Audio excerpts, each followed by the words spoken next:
Well, hello, Stampers, and welcome to the monthly global video hop. The theme this month is techniques, and I thought I would combine a technique challenge with a personal challenge, and that is box making. Box making is definitely my Achilles heel. I'm kind of scared of it. I don't think I do it very well, and it's a bit of a mind game for me. So I thought it would be fun to combine a Stamparatus. Yeah, I don't even know the name for the technique. I should, it's. I think it's called a hinge stamping, because I'm going to be using. Let's take a look. Let's take a look. Oh, and before I tell you some more about this video, I want to encourage you to follow along because it is a blog hop. There are amazing, talented demonstrators from around the world that are all sharing their favorite techniques this month. And the list of links is in the description in my YouTube video. So if you click on show more, you'll see the link and you can click on the links and be inspired and just have a wonderful little escape into a stamping world. So here we go. I'm going to be using the Graceful Tiles stamp set. And I thought these tile stamps would work well with the Stamparatus. And it combines, so you do hinge stamping, which means you move the plate on the Stamparatus up a notch every time, and you also turn your paper around. So I'm using a square piece, and that's going to be decorating the top of my box. So I'm starting with a piece of white cardstock, basic white, and it's 3.5 inches square. I'm going to be using Tahitian Tide as well as Starry Sky. I'm going to be using a bone folder, a blending brush, and my trusty paper trimmer, as well as the Stamparatus, okay? And I would say the Stamparatus is definitely the star of the show in this technique. And I'm going to start by putting this 3.5 inch square tight into the corner. Now, let's take a look. The first image I'm going to use is this. I call it kind of like a peacock feather. That's what it reminds me of. So we're going to take that, and I'm going to take a few out at the same time. The next one I want to do is this thing in the corner. So those are my first two. Put that there. So it's important to work from the outside in. There. So that's my first one. And always make sure, that your square is tight in the corner of your Stamparatus. Okay, so we're going to start with this beautiful new in color Tahitian Tide. It is also celebration time, which means with every $60 or $120 you spend, you can get a free item. So give it a nice press. And now we're not changing, you know what? I'm going to show you the hinge stamping. I don't think I ended up using hinge stamping on this one. I will show you an example where I did use hinge stamping. This is kind of just rotational stamping where I'm rotating the square. So this might be even easier. I was playing for about an hour trying to get a nice design that I really liked. And this was my favorite one. And it doesn't involve hinge stamping, so I guess I lied to you. We'll call it rotational stamping. How's that? But I will show you the hinge stamping at the end so you know what I mean. It is a wonderful technique. You need to play with it. You can't do this technique when you're in a hurry to make something because it takes a bit of playing with colors, with style to see what you like. Okay, so we have our first pattern on here. And now we're going to switch patterns and colors. And what was this thing called again? It was called Graceful Tiles. Yeah. Now the little square one. So the square one, I'm going to start in this corner up at the top. And I want to get as close to the edge as possible. Okay, I think I'm trying to look at it from the top. So here we go. And now the first stamp is always the one that pulls your paper away from the corner a little bit. So now we're using Starry Sky.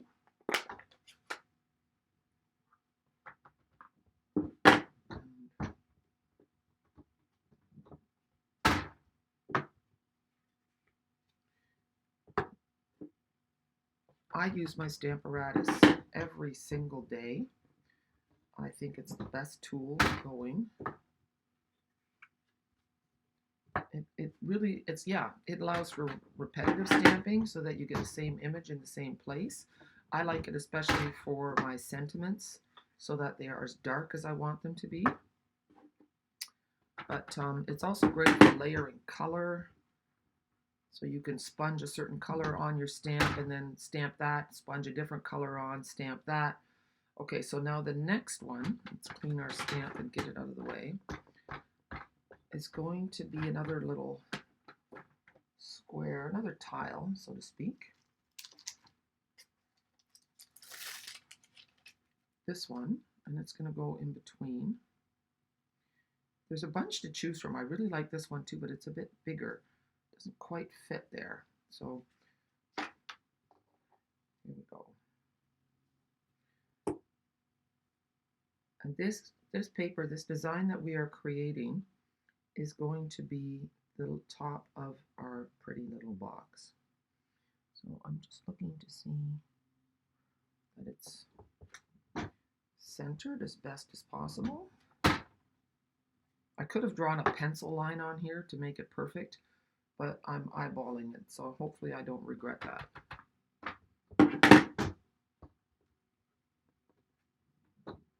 I think that looks pretty decent.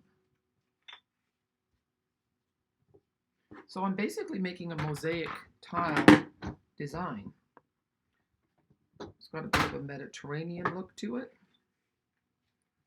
You could, and I'm just using all stamps from one stamp set. You could definitely mix and match stamp sets.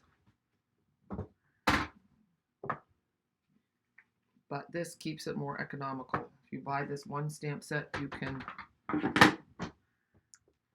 make this beautiful design.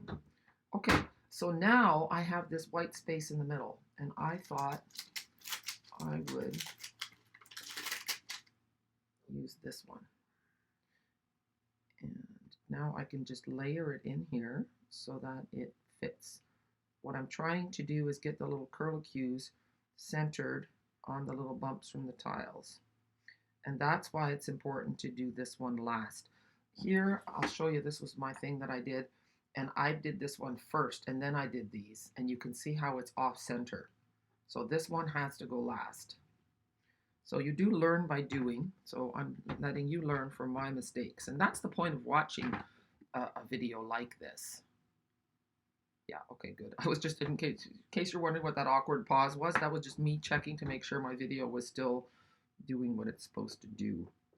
Now, I might, on my original, I did it in Starry Sky in the middle, but I think I'm going to do it in the Tahitian Tide instead.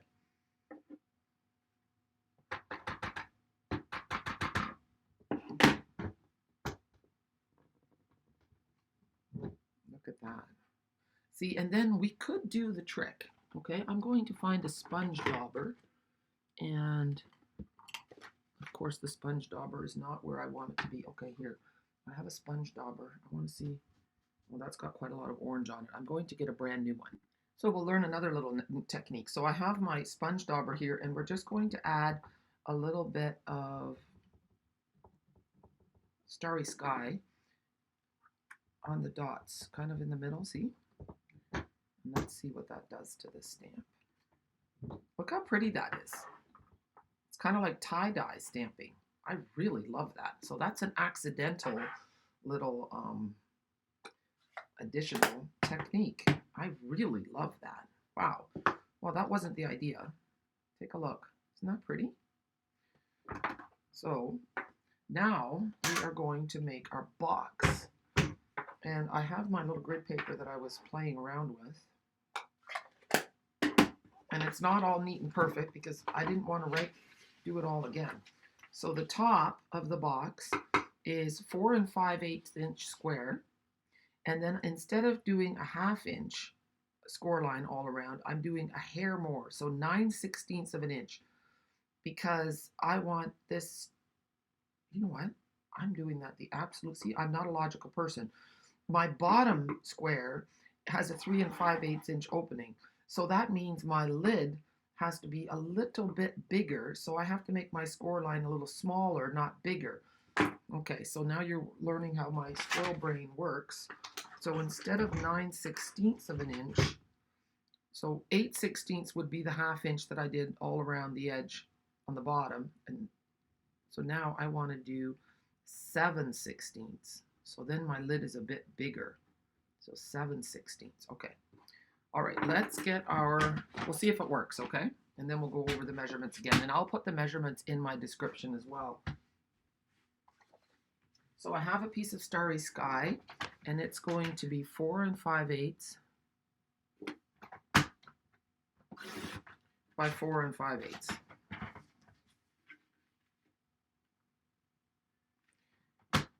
And then we're going to do our scoring at just under a ½ inch.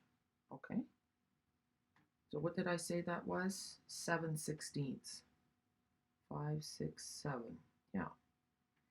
All right, so then we use the gray. So this is the lid. So we go, oh, I'm looking at the centimeters. I wasn't looking at all. ½ inch and just a hair less. There we go. Sometimes saying a hair less, that works quite well. So I'm just going up to ½ inch and a hair less.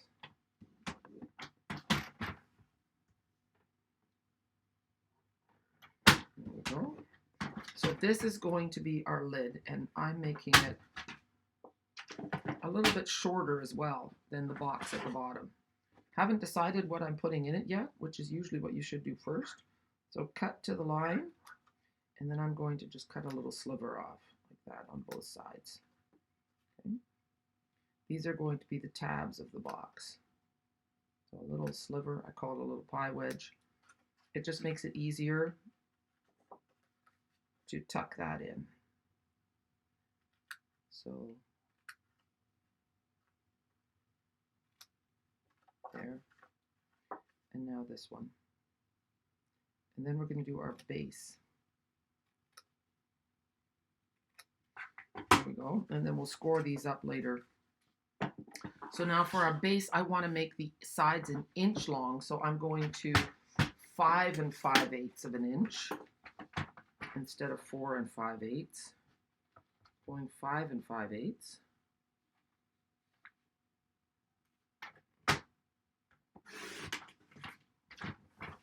5 5/8. And then I'm going an inch. I'm scoring an inch from each side.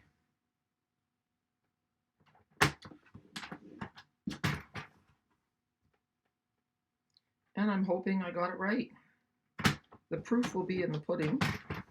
When we put the box together, the lid should fit snugly on the base, but not too snugly. So here we have our base. And now we're going to do the same thing. We're going to cut from the score line to the next one, create our little tabs. That one didn't quite make it to the corner. There, that's better. How many of you like making boxes? And if you do, what's your favorite source of inspiration? Make sure, or I shouldn't say make sure, I would like it very much, if you're watching this video, that you click on the red subscribe button, because then you will be notified. You'll find out when I post another video. So here we go. So when you're making a box, another thing that's really important is, of course, your measurements.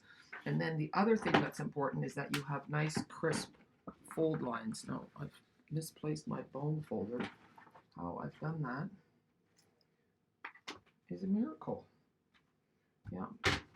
We will find it, however. Yes, it was hiding right under a scrap of paper. So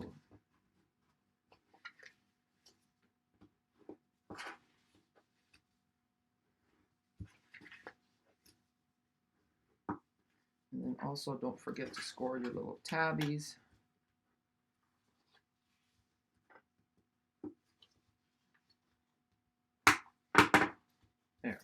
So now I'm going to just put some liquid adhesive on all those little tabs. Liquid adhesive is fast and it's strong. You could use tear and tape, you could use Stamp and Seal Plus. Those are all good alternatives for adhering, but I'm telling you, this is the quickest. And just make sure that your corners are even, that there's nothing overlapping, because otherwise your box is going to be out of line, out of alignment. There.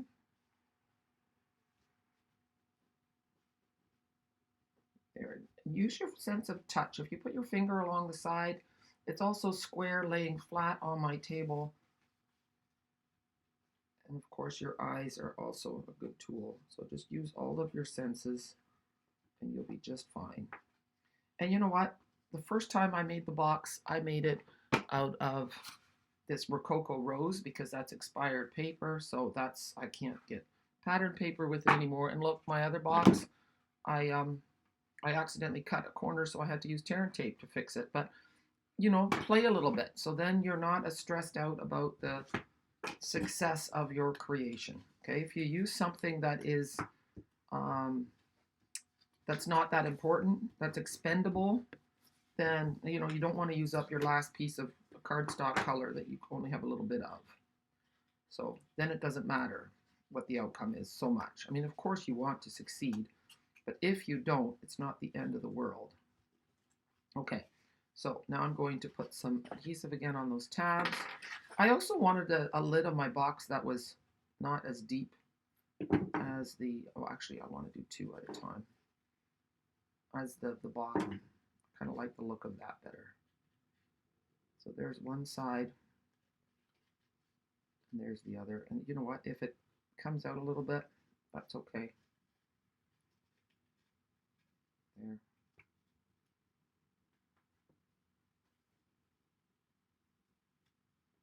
There's a little bit of oozing. You see that? And I just go like that, and it will just rub off.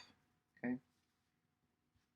I think it's worth it. It's worth getting a bit of messy fingers for.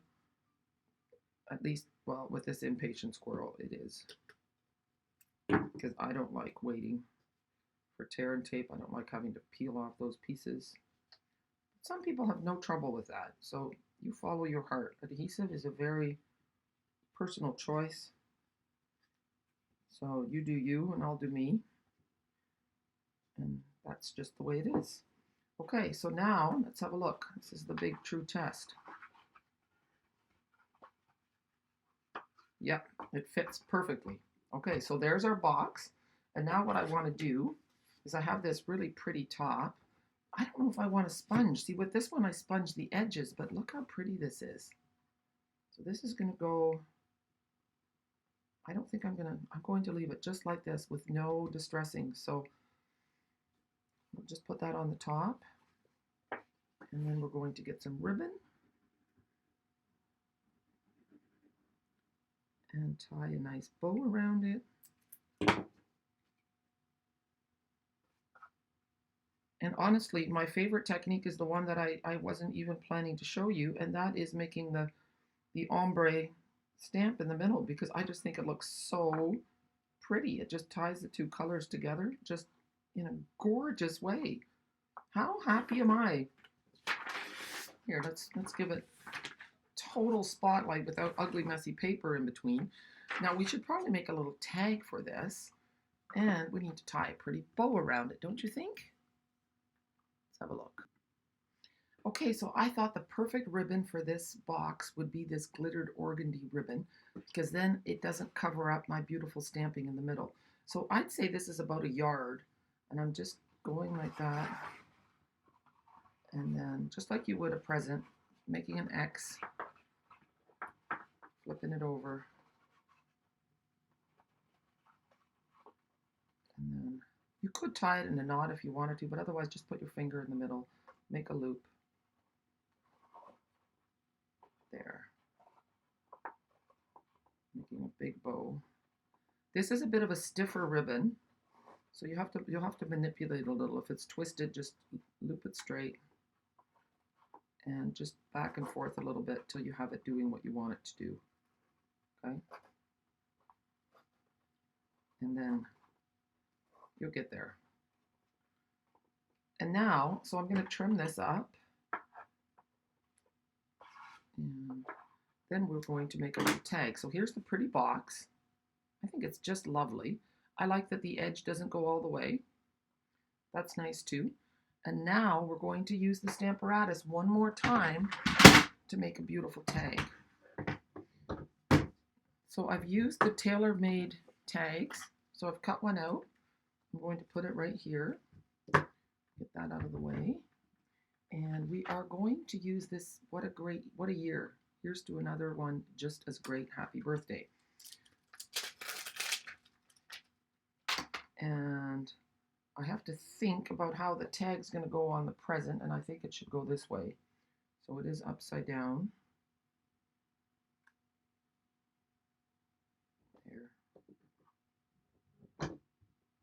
There. And now I'll put this in the hole. And now I have to decide whether I want starry sky. I think I will. I do want starry sky. And maybe we'll do the sponging. You know what? Let's do it that way. We're going to do Tahitian tide. And we're going to try our technique again. It's a bit off camera. And here we go. There. 1, 2, 3, 4, 5. And now we're taking the dauber, picking up a little bit of starry sky ink, and let's see, add just a little bit of, oh, I moved, oh my gosh, I moved, it's terrible. It must have pulled away from the edge just a little bit.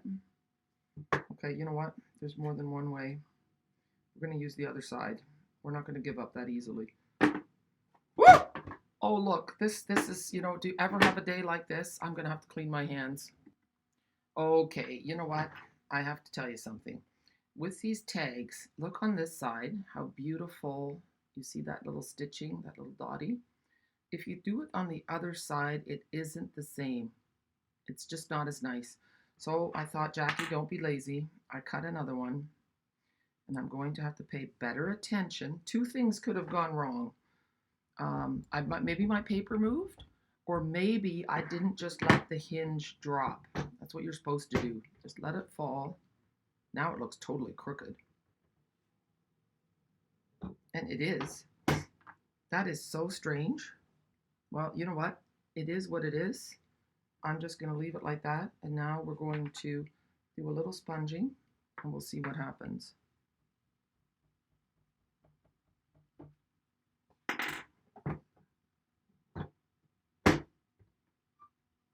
See. Oh yeah, that's beautiful. Even though it's crooked, the coloring is really nice on that. I love it. Okay. So what we want to do now, oh, I still want to show you the hinge stamping, so I don't want to put this away. I'm going to take some white thread and make a double loop, like so. And cut it. Then thread it through.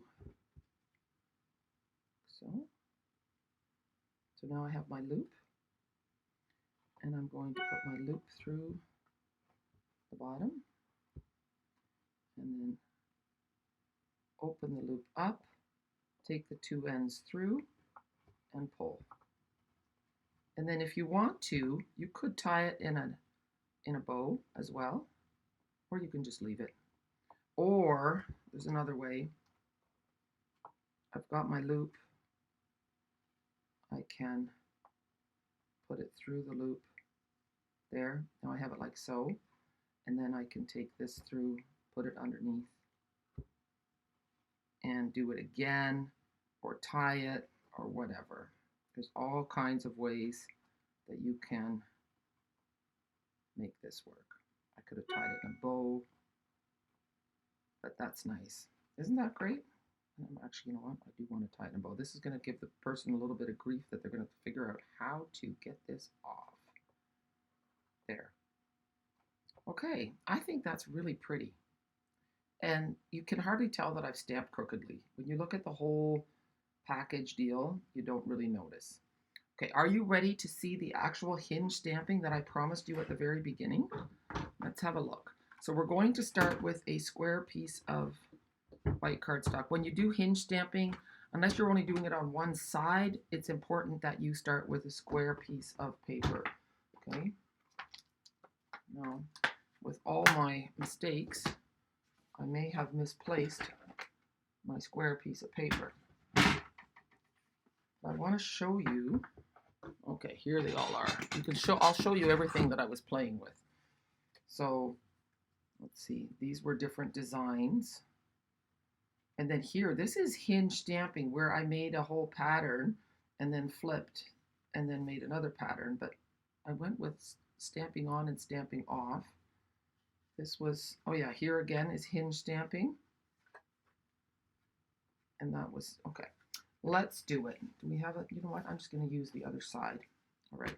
So here we go. And we're going to use, we need the magnet there. And we'll use, I really like this stamp here. So we're going to use this one. So we'll start at the bottom. And so, pick it up. See? So I don't know if you guys saw that. I might have been off camera. So make sure your paper's tight in the corner. Put your stamp right at the bottom. And there we go. Move the paper again. Okay. Starry Sky it is. Here we go. And now I'm taking the hinge off and moving it up one. I'm not re-inking, and I'm stamping again. See, now I have a lighter color. Now I'm taking the hinge off again, moving it one more, and now I'm going to ink up again.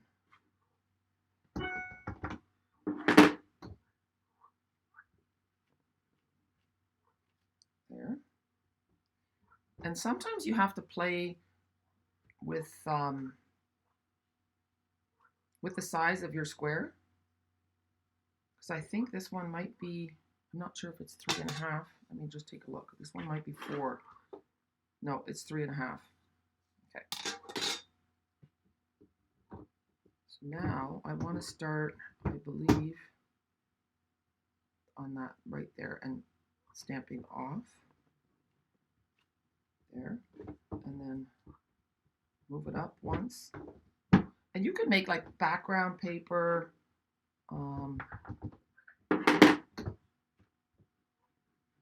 I guess if you use a bigger piece of paper, you'll get a better idea of how impressive it is to do that hinge stamping.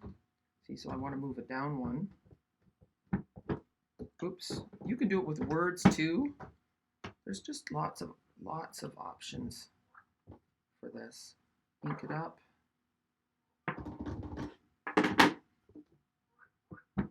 It's a bit hard with the camera in the way. I don't want to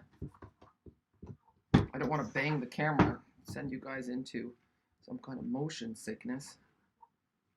There, and I actually want to go one more here just to get the pattern going to the edge. See? So you can see the possibilities, like for a scrapbook page too, that you could stamp a whole border. And I might as well finish this off now. So here, I'm not sure, I guess I will have to do a stamped off. So if you want to stamp off, you can also just grab a piece of scrap, like so, put it in its place, and then move the scrap there.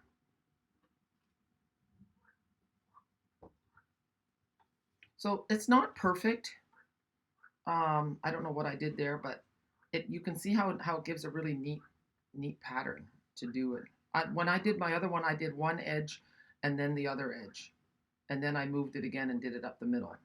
So this was just going around the whole thing, and Yeah, that wasn't quite maybe as effective, but you get the idea.